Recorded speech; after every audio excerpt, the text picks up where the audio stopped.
Tudo bem? Espero que esteja tudo bem com você.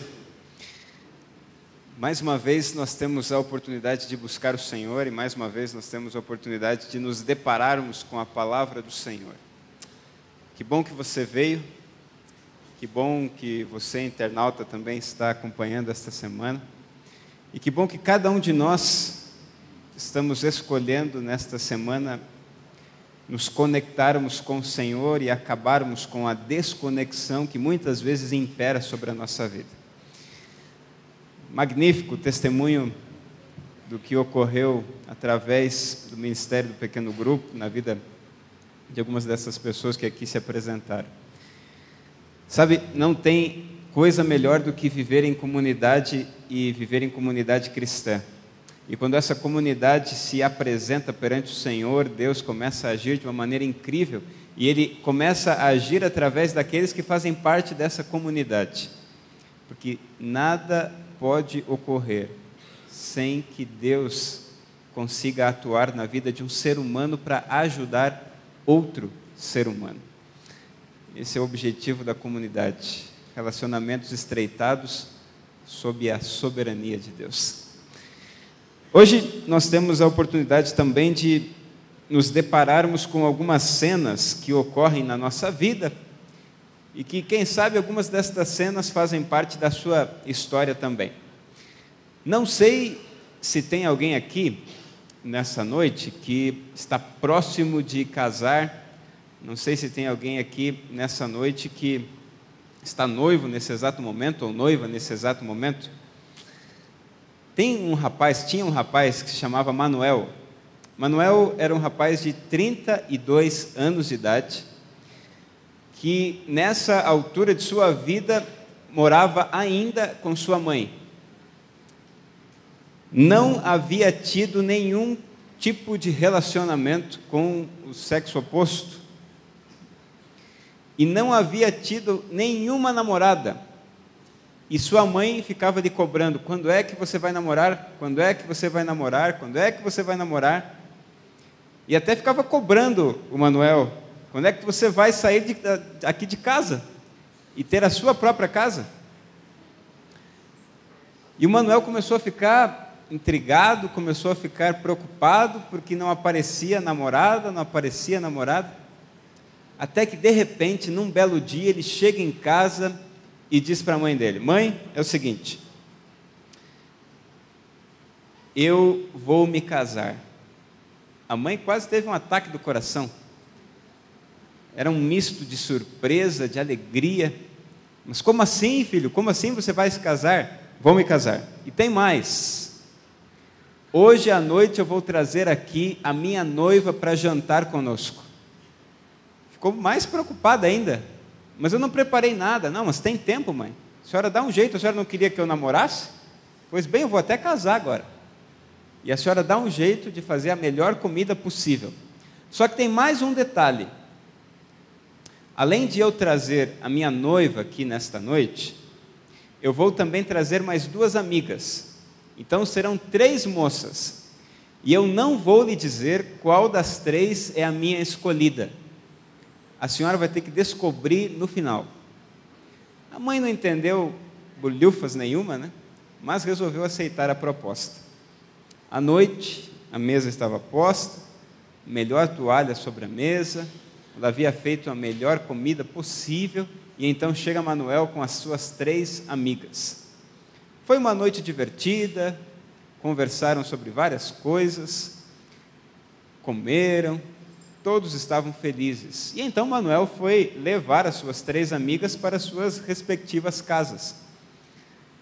E ele então, na volta, retornando para o seu lar, estava ansioso para então perguntar para sua mãe. E assim que ele chega, ele então faz a pergunta: e aí, mãe, descobriu com qual das 3 moças eu vou me casar? A mãe disse: sim, filho, descobri. Qual das 3? É a moça que estava vestida de vermelho, a Juliana. Mas e como que a senhora descobriu? Foi muito fácil, meu filho. Foi a moça que eu menos gostei. Nem sempre as nossas escolhas são as melhores, né? Ou pelo menos as nossas escolhas nem sempre agradam a todos, principalmente aqueles que fazem parte da nossa família. Nessa noite, eu quero compartilhar com vocês a história de um homem que fez escolhas erradas, optou por escolhas erradas, optou por decisões completamente equivocadas e acabou não apenas se dando mal, como levando o seu povo a se dar mal. Abra a sua Bíblia no livro de Deuteronômio, no capítulo 19, por favor.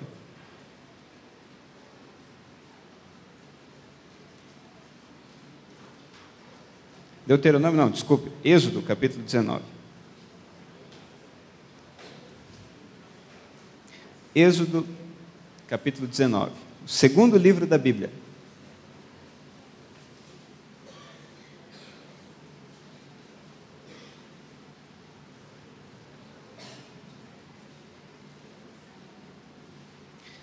Êxodo 19, nós vamos ler dois versos, o verso 5 e o verso 6.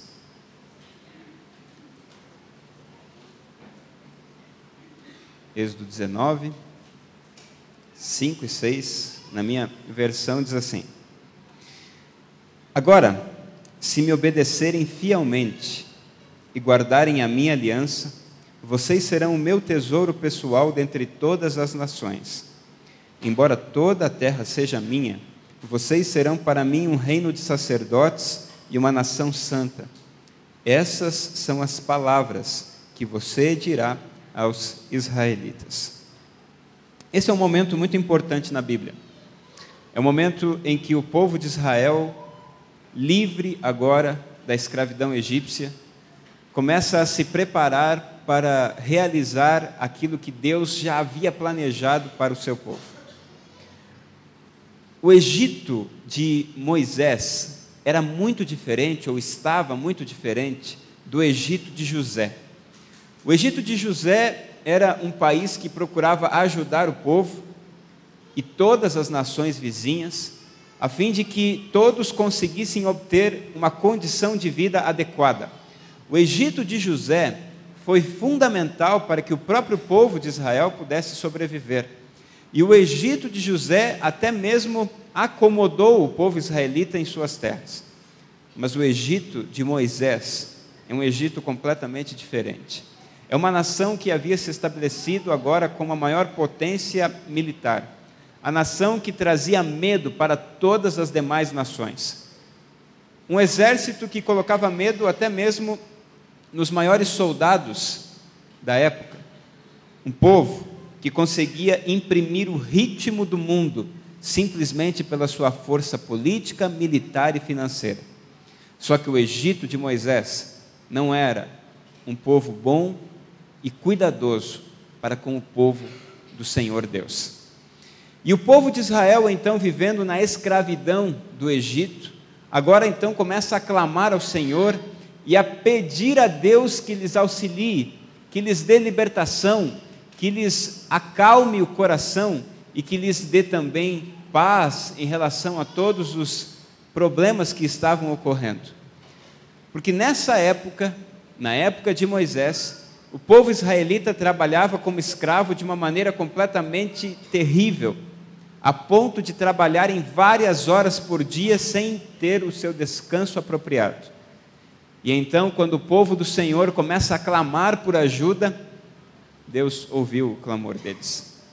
O clamor do povo de Israel, em hebraico, era mais ou menos assim: saak. Saak é um grito de dor, é um clamor desesperado. É como se alguém completamente só pergunte: ei, tem alguém aí que possa me ajudar? Existe alguém que ainda pode se compadecer de mim? Existe alguém que ainda pode trazer socorro para mim? E o povo de Israel clamou, gritou muitas vezes o saak para Deus. E Deus então enviou o libertador, que nós o conhecemos como Moisés. Moisés foi o responsável por guiar o povo de Israel para fora do Egito. E então eles agora, depois de 3 meses, chegam ao Monte Sinai. E lá no Monte Sinai, Deus então lhes apresenta as devidas informações para que sobrevivessem a partir de então, da maneira que Deus já havia planejado. Moisés recebe as instruções de Deus e então as transfere a seu povo. E Deus, é claro, Ele diz para o seu povo, através do seu líder Moisés: vocês serão para mim um reino de sacerdotes, uma nação santa. Deus estava ali escolhendo um corpo de carne e sangue para representá-lo nesta terra, a fim de que todos soubessem como que se deve viver nessa terra. Acontece que o tempo foi passando, e o povo de Israel, que antes era opresso, que antes era escravo, pouco a pouco, depois de muitos altos e baixos, começa a se tornar num povo muito bem estabelecido e até mesmo cheio de poder. Muitos reis começaram a surgir entre o povo de Israel. O mais conhecido deles, Davi. No entanto, Davi não foi o rei mais poderoso. O seu filho foi sim o rei mais poderoso. E então chegamos à época do rei Salomão. Salomão tem agora um império já estabelecido. Um império definido e muito bem organizado. Todas as coisas funcionavam de uma maneira fantástica, a ponto de outros povos irem até o império de Salomão para ali contemplarem as boas coisas que ele havia conseguido desenvolver dentro do povo de Israel.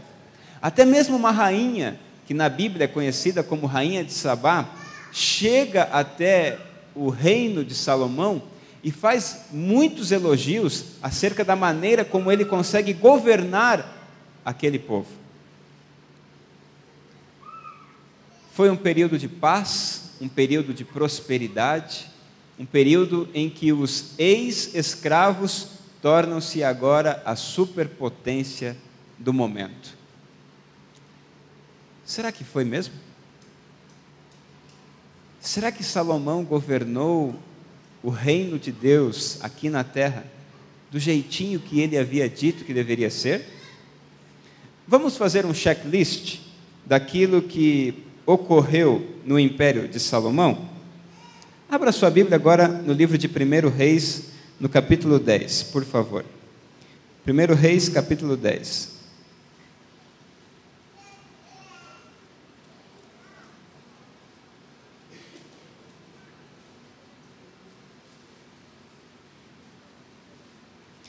Primeiro Reis, capítulo 10, o verso 9.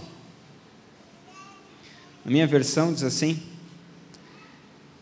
bendito seja o Senhor, o teu Deus, que se agradou de ti e te colocou no trono de Israel. Por causa do amor eterno do Senhor para com Israel, ele te fez rei, para manter a justiça e a retidão. Palavras da rainha de Sabá em relação ao governo desenvolvido por Salomão. Parece que todo mundo está admirando Salomão, e parece que todo mundo está feliz com a maneira como Salomão desenvolve a sua liderança em Israel, a ponto de até mesmo uma chefe de Estado dizer que Deus havia estabelecido Salomão para fazer justiça e para manter justiça. Só que se nós dermos uma olhadinha no capítulo anterior desse mesmo livro, 1 Reis, nós vamos ver o que Salomão conseguiu conquistar. 1 Reis capítulo 9, o verso 15. Diz assim, 1 Reis 9, 15. O rei Salomão impôs trabalhos forçados para que se construísse o templo do Senhor, seu próprio palácio, o Milo, o muro de Jerusalém, bem como Azor, Megido e Gézer. Para aí. Tem um problema aqui. Você conseguiu detectar o problema? Aqui fala que o rei Salomão, o rei dos ex-escravos, impõe agora trabalhos forçados. Qual é a melhor palavra para simbolizarmos trabalho forçado? Escravidão. O rei dos ex-escravos começa agora então a trazer escravos para construir o templo do Senhor que liberta escravos. Será que isso faz sentido? E mais, diz que esses escravos construíram o próprio templo, o próprio palácio e ainda construíram Milo, Muro de Jerusalém e 3 outras coisas chamadas de Azor, Megido e Gézer. Sabe, esse é um dos momentos da Bíblia em que nós temos que parar e analisar, porque está acontecendo alguma coisa aqui diante dos nossos olhos e nós não estamos nos dando conta. Você sabe o que são Azor, Megido e Gézer? Azor, Megido e Gézer são bases militares. Agora, para que um rei precisa de bases militares, sendo que ele foi escolhido por Deus para manter a paz, a justiça e a retidão? Estranho, né? Estranho como que o rei dos ex-escravos traz agora escravos para construir o templo do Senhor que liberta escravos. Muito mais estranho. Mas tem mais. Ainda no livro de 1 Reis, no capítulo 10, e o verso 26, 27, 28 e 29, estes versos dizem assim, acompanhe comigo, a partir do verso 26, Salomão juntou carros e cavalos, possuía 1.400 carros e 12.000 cavalos, dos quais mantinha uma parte nas guarnições de algumas cidades e a outra perto dele, em Jerusalém. O rei tornou a prata tão comum em Jerusalém quanto as pedras. Incrível, não? E o cedro tão numeroso quanto as figueiras bravas da Cefelá. Os cavalos de Salomão eram importados Da onde que eram importados os cavalos de Salomão?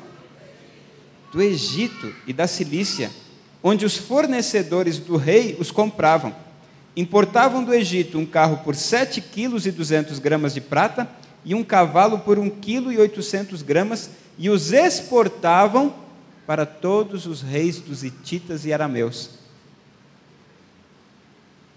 Sabe o que Salomão descobriu? Que a guerra dava lucro. E ele agora então começa a comprar carros e cavalos para vender para os outros povos, a fim de que eles tenham armamento bélico suficiente para continuarem as suas guerras. Muito estranho. O rei do povo dos ex-escravos agora começa a trazer escravos para construir o palácio do Senhor que liberta escravos. E ainda começa a comprar carros e cavalos para vender para que os outros povos continuem realizando as suas guerras, sendo que este que vende é rei de um povo que tem que manter a paz, a justiça e a retidão. Muito estranho. E para completar a estranheza, acompanhe comigo mais um texto. Deuteronômio capítulo 17, por favor. Guarde estas informações desse último texto que nós lemos aí em sua mente. E com estas informações em mente, vamos ler Deuteronômio 17. Capítulo 17, do verso 14 até o verso 17. Deuteronômio 17, do 14 ao 17, diz assim: Se quando entrarem na terra que o Senhor, o seu Deus, lhes dá, tiverem tomado posse dela, e nela tiverem se estabelecido, vocês disserem: queremos um rei que nos governe, como tem todas as nações vizinhas, tenham o cuidado de nomear o rei que o Senhor, o seu Deus, escolher. Ele deve vir dentre os seus próprios irmãos israelitas. Para um pouquinho aí. O povo de Israel agora tem um rei. Esse rei chama-se Salomão. Salomão veio dentre o povo israelita? Sim, né? Então tudo bem até aqui. Então vamos continuar agora.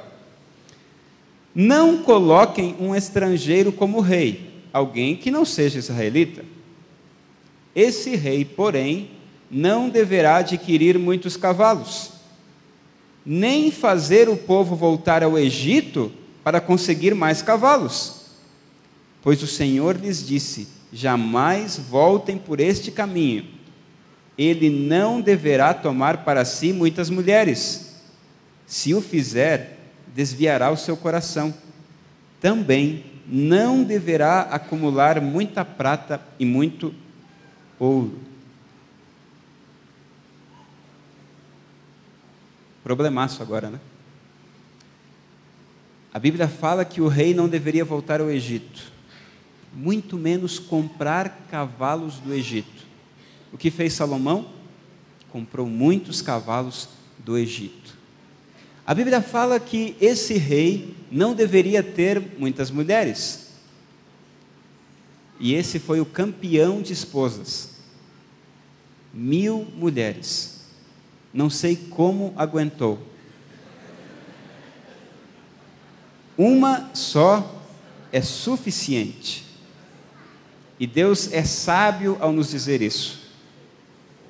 Uma só é mais do que suficiente.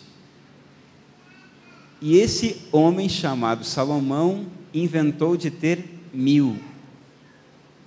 A Bíblia diz que esse rei não deveria acumular muita prata, nem muito ouro. No entanto, o texto que nós lemos anteriormente diz que ele tornou a prata tão comum como as pedras. Fez tudo errado. Tudo errado. Nada de muitos cavalos. Salomão vai lá e compra um monte de cavalo. Nada de voltar ao Egito. Salomão vai lá no Egito para comprar mais cavalos. Nada de ter muitas mulheres. Salomão vai e forma o seu harém com 1000 mulheres. Nada de ter muita prata. Salomão transforma a prata como pedra. E sabe qual é o final da história? Aqueles que agora estavam colocando escravos para construírem as suas obras, dentro de pouco tempo, acabam se espalhando. Deixam de ser um império, deixam de ser a superpotência, e agora os israelitas estão todos espalhados pelo mundo afora, e a grande maioria deles está agora toda reunida em um único território, no território babilônico, e lá na Babilônia, os israelitas voltam mais uma vez a serem escravos de novo. Escolhas erradas mudam a história, não apenas de uma vida, mas mudam a história de muitas vidas. Meus queridos amigos, se alguma vez você achou que a Bíblia é um simples livro que conta histórias bonitas, você esteve completamente enganado. O que está escrito nesse livro é para ser seguido.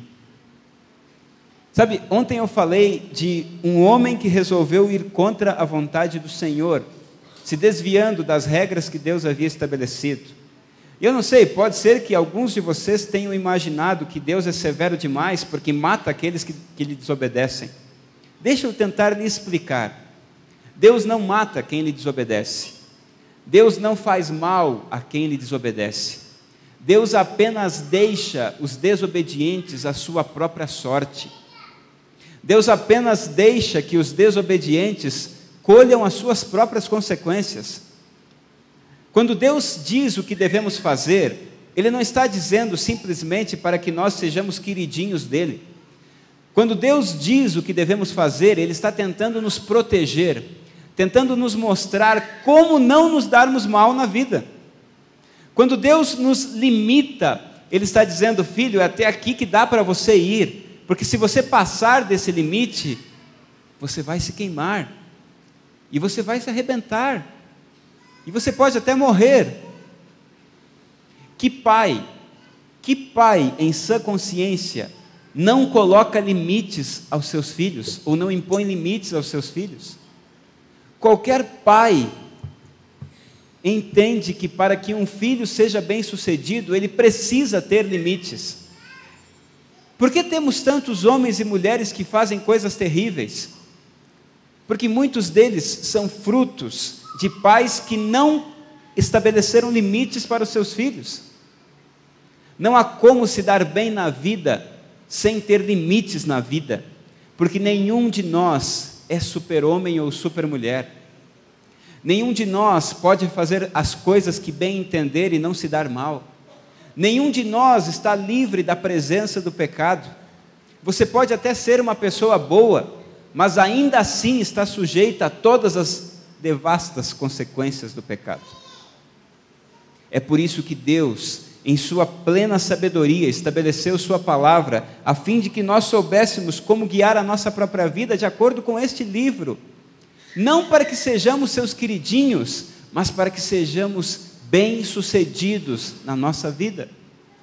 Porque que pai não quer que seu filho se dê bem? Que pai não quer que o seu filho tenha êxito em sua vida? Que pai não quer que o seu filho consiga obter os maiores sucessos desta vida? Quando se despreza o que a palavra diz, a decisão está logo dizendo: eu não preciso de Deus, não quero saber do que Ele tem a me dizer, e não estou nem aí para o que vai acontecer. Quando não se dá a mínima para o que o Senhor diz, está se colocando num perigo tremendo, o perigo de arrebentar a vida a qualquer instante. Salomão não apenas se arrebentou, Salomão arrebentou todo o seu povo. Salomão não apenas se prejudicou, Salomão prejudicou todo o seu povo. Salomão não apenas trouxe consequências graves e terríveis para si próprio, como deixou um povo inteiro a sofrer pelos problemas que Deus já havia dito que sofreriam, caso não fossem obedientes. Meu querido amigo, minha querida amiga, por favor, entenda uma coisa: obediência é o maior escudo de proteção que existe nessa terra. Obediência é o maior escudo de proteção que existe nessa terra. Você pode tentar ser desobediente, mas você terá que colher as consequências de sua desobediência. Assim como 1 mais 1 é 2. Eu sei que tem gente aqui nessa noite que conhece a palavra do Senhor, que até mesmo já andou verdadeiramente nos caminhos do Senhor, mas que hoje luta para tentar ficar firme ao lado do Senhor. Eu sei que tem gente aqui nessa noite que, embora frequente a igreja, nesse exato momento está lutando com um pecado terrível e não sabe se vale a pena obedecer a Deus ou dar vazão à tentação que está lhe espremendo nesse exato momento. Eu sei que tem gente aqui que está numa luta terrível com o Senhor, quer fazer o que é certo, mas ao mesmo tempo está com muita vontade de fazer o que é errado. Eu sei que tem gente aqui nessa noite que está desesperadamente tentando encontrar prazer, e até mesmo já descobriu como encontrar alguns tipos de prazeres que são fantásticos, mas que não são corretos, nem muito menos sadios perante o Senhor. Se você está com dúvidas, se você está realmente pensativo em relação às suas decisões, eu queria nessa noite apenas lhe apresentar o exemplo de Salomão, que decidiu se desviar do Senhor e fazer tudo exatamente ao contrário do que Deus havia determinado para a sua vida. E ele não apenas se deu mal, como todos aqueles que estavam sob a sua influência se deram mal. Salomão chega num determinado momento de sua vida que olha para tudo o que conseguiu e diz: tudo não passa de vaidade. As 1000 mulheres que consegui ter foram apenas vaidade. O dinheiro que consegui acumular não passou de vaidade. Os palácios que consegui construir não passaram de vento, vaidade. Se você está pensando em desistir, nessa noite, eu ainda quero insistir com você. Vale a pena ser obediente ao Senhor. Se você nessa noite está pensando em abandonar os conselhos do Senhor, vale a pena ser fiel ao Senhor. Nós estamos em época de Olimpíadas. Hoje, mais uma vez, um recorde foi estabelecido. O jamaicano Usain Bolt é mais uma vez o campeão olímpico da prova mais fantástica das Olimpíadas, os 100 metros rasos. 9,63 segundos foi seu tempo. Ganhou com folga do segundo colocado. Mas em 1968, nas Olimpíadas da Cidade do México, houve um fato interessante. Também numa prova de corrida, não de 100 metros, mas a maratona. Nessa maratona estava um homem chamado John Steve Awari, um morador do país da Tanzânia, um país do continente africano, sem muita expressão no nosso planeta. Porém, esse homem chamado John Steve Awari lutou com todas as suas forças para conseguir chegar em uma Olimpíada. E é incrível porque a história diz que depois que Steve Awari conseguiu o índice olímpico para participar das Olimpíadas da Cidade do México, o país da Tanzânia se alvoroçou e começou então a enfeitar todas as cidades do país com as cores da bandeira da Tanzânia.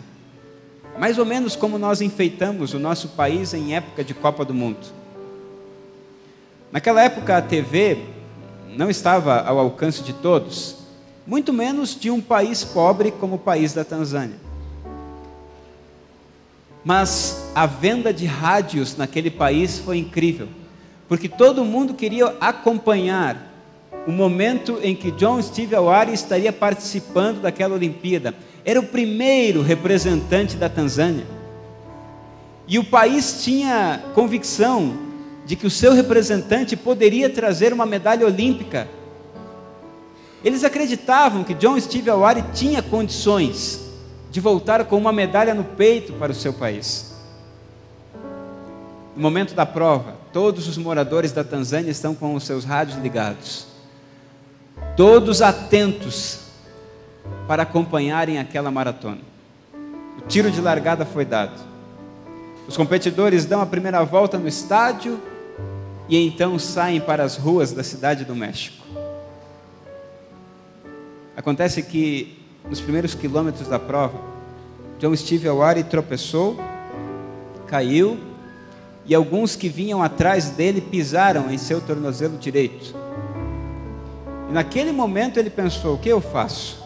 Já caí, já fiquei para trás, já machuquei meu tornozelo, está difícil até mesmo de colocar o pé no chão, paro ou continuo?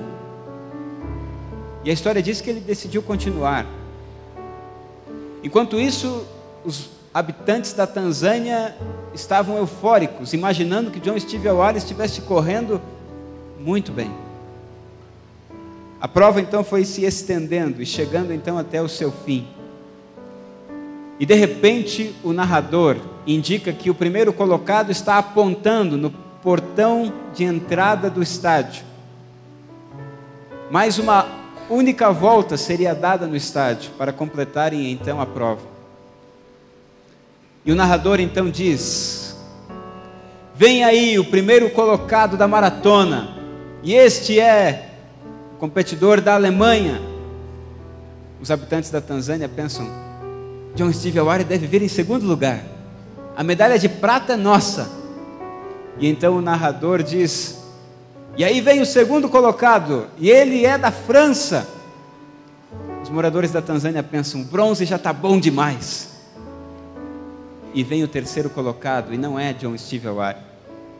Nesse momento eles já começam a pensar: bom, é a primeira prova, é a primeira participação, se chegar em 10º lugar já representou muito bem. Vem o 10º, 11º, 13º, 16º, e nada de aparecer John Steve Awary. Passou então o último colocado, e nem o último colocado era John Steve Awary. Bateu uma tristeza tremenda em toda a Tanzânia. Quase todo mundo desligou os rádios, alguns começaram a tirar as bandeiras das janelas de suas casas, outros já começaram a ficar cabisbaixos. Estava já anoitecendo na cidade do México. Poucas pessoas ainda estavam no estádio para acompanhar as últimas provas de atletismo que ainda estavam ocorrendo.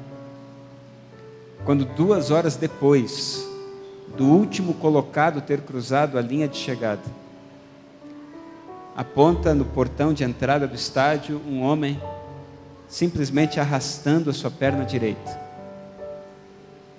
Ele vinha com muito suor e lágrimas rolavam sem parar do seu rosto. Imediatamente os poucos enfermeiros que ali estavam no estádio correm para perto dele. Pouquíssimos jornalistas que ainda estavam ali começam então a conectar os seus equipamentos para registrarem aquele momento. A equipe médica tenta socorrer Steve Awary, mas ele diz: por favor, saiam da minha frente, saiam da minha frente. E ele então vai com uma perna só, arrastando a outra perna, até que com muito esforço ele se joga na linha de chegada, exausto, muito cansado, chorava sem parar. O único repórter que ainda estava ali se aproxima de John Steve Awary e faz a pergunta mais óbvia possível: por que você não parou? Por que você não desistiu? John Steve Awary toma um pouco de fôlego, olha para o repórter e diz: o meu país, a Tanzânia,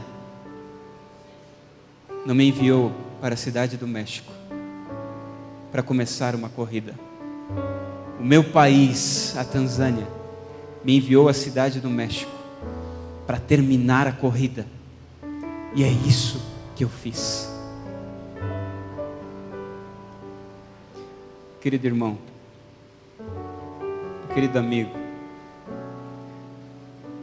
para Deus não interessa se nesse exato momento você está correndo a maratona do céu, com uma perna quebrada, com um tornozelo machucado, com todos os seus problemas expostos, com uma família desestruturada, com um casamento quase a se romper, com um filho envolvido no mundo das drogas, com a pornografia estampada no rosto.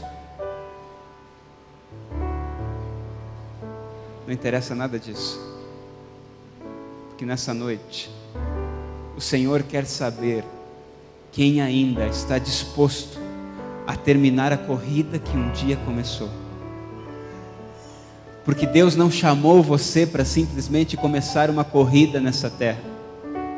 Deus não chamou você para simplesmente começar a trajetória rumo ao céu. Deus chamou você para concluir a trajetória. E quando nós cruzarmos o portão, não mais de entrada de um estádio, mas o portão da cidade santa, quem nos receberá não entregará uma medalha para nós, muito menos colocará uma coroa de louros, mas vai colocar a coroa de ouro, comprada por alto preço, por nosso grande Salvador Jesus Cristo. Ele não chamou você para começar uma corrida, Ele chamou você para terminar a corrida. Essa noite o pastor Vinícius vai sacramentar a vida de um corredor desta terra. Sebastião nessa noite vai entregar sua vida ao Senhor para confirmar diante de todos nós que ele não quer simplesmente começar uma corrida, mas que ele quer completar essa corrida e finalmente chegar nos portões de entrada da Canaã Celestial. Muitas são as lutas que Sebastião enfrenta. Assim como não foi fácil para muitos de nós, para ele também não foi fácil chegar a esse momento.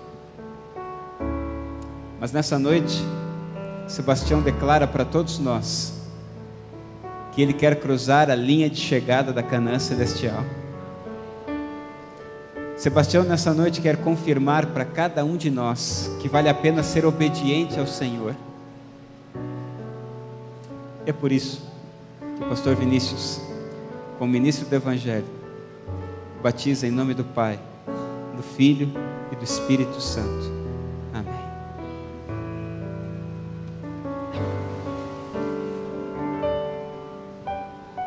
Amém?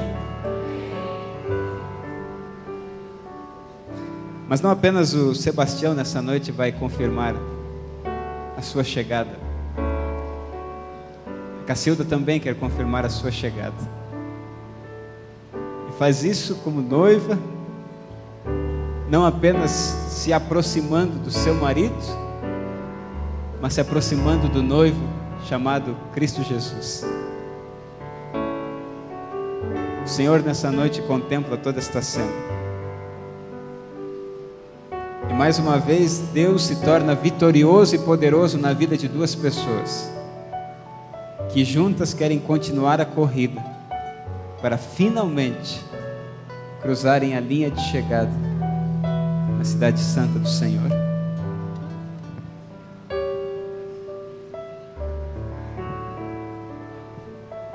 Sempre vai valer a pena. Sempre vai valer a pena. Sempre o Senhor vai nos dar bons princípios, a fim de que tenhamos coragem de tomar decisões ao lado dele. Nessa noite você tem a oportunidade de presenciar 2 casamentos. Um simbolizando a união entre 2 pessoas. Outro simbolizando a união de 2 pessoas com o soberano Senhor. E é por isso também, Cacilda, que para a remissão dos seus pecados, o pastor Vinícius, como ministro do Evangelho, batiza em nome do Pai, do Filho e do Espírito Santo. Amém.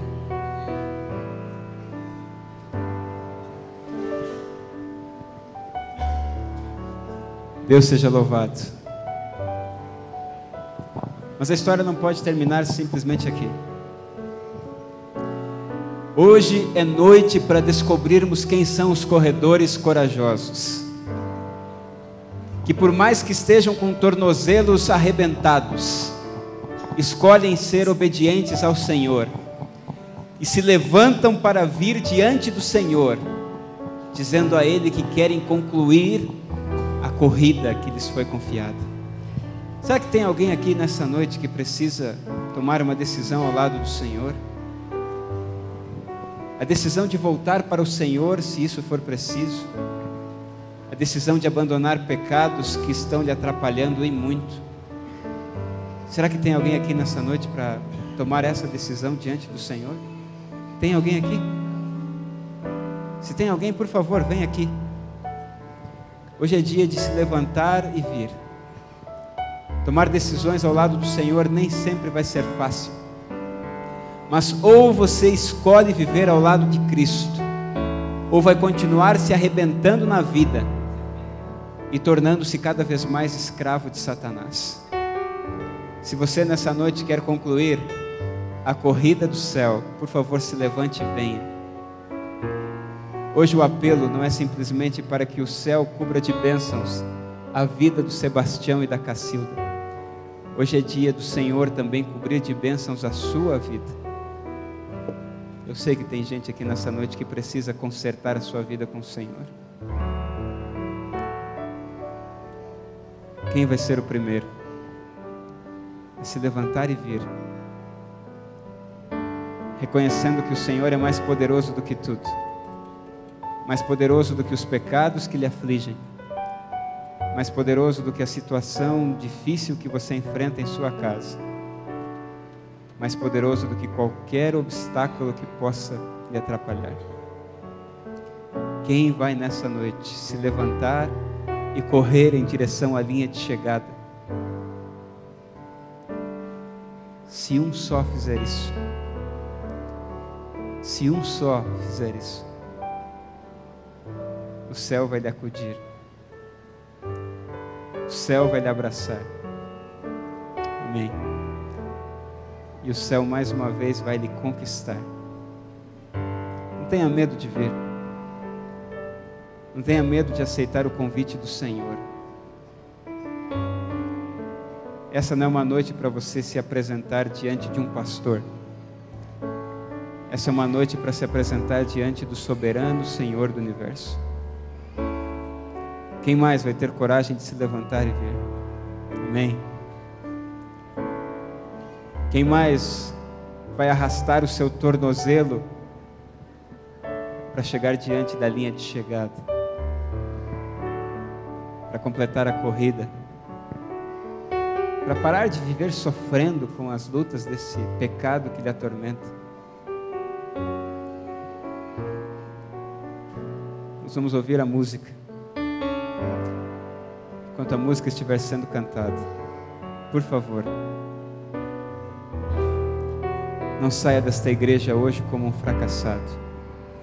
Se levante corajoso, corajosa, em nome do Senhor dos Exércitos, o Deus Todo-Poderoso, que te chamou não simplesmente para começar uma corrida, mas para concluí-la, em nome de Jesus.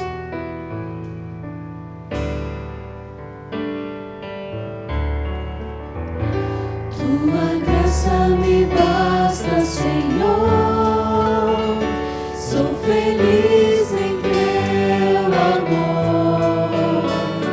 Teu perdão me traz a paz ao coração. Vem, atende, ó Deus, a minha oração.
Feliz em teu amor, teu perdão me traz a paz ao coração.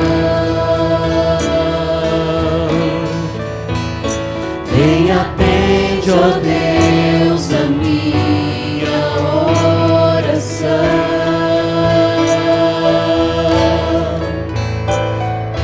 Quero renascer em ti.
te ser,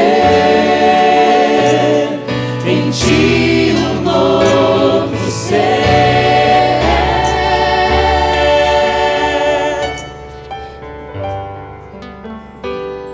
em ti um novo ser.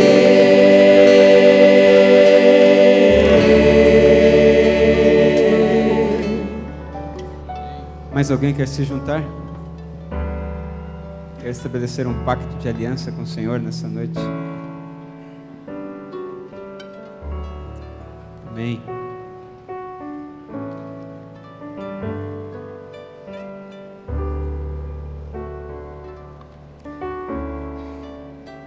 Isso não é para ninguém ver, é para o céu contemplar.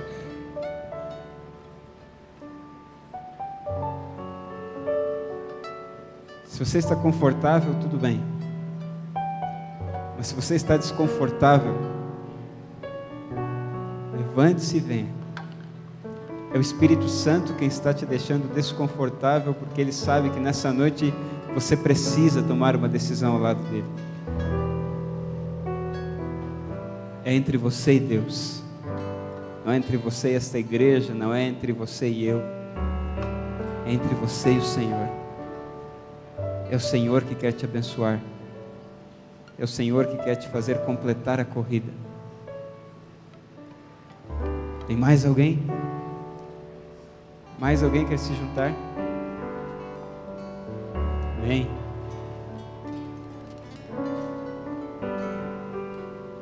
Amém. Será que tem mais alguém ainda? Está lutando desesperadamente. É uma atitude diante do Senhor.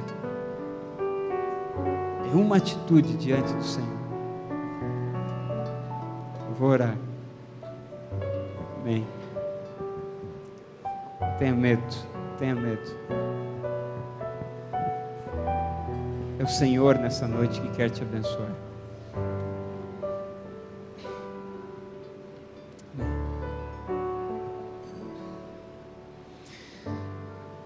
Querido Deus, alguns corajosos se levantaram, porque entendem que querem não simplesmente continuar a corrida, como também querem concluir a corrida. São filhos que enfrentam lutas, que vivem aflições.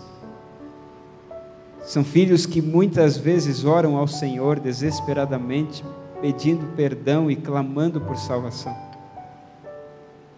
Nessa noite, Pai,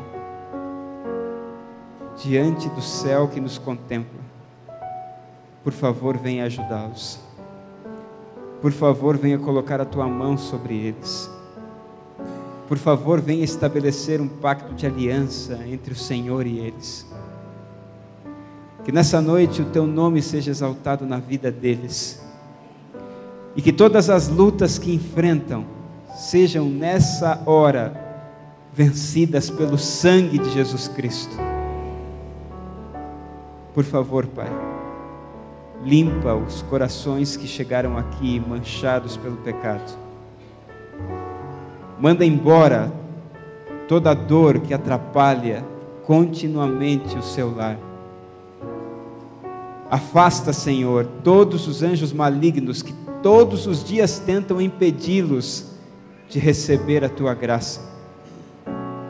E que o Senhor reine soberano na vida destes Teus queridos filhos, por favor. Hoje, Senhor, cuida deles.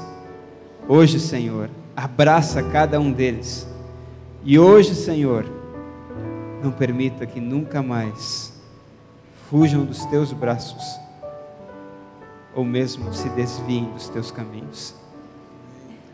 Alcança cada um de nós nessa noite, pelos méritos de Cristo Jesus, o poderoso campeão. Amém. Deus os abençoe muito. Deus lhes dê a força que vocês precisam.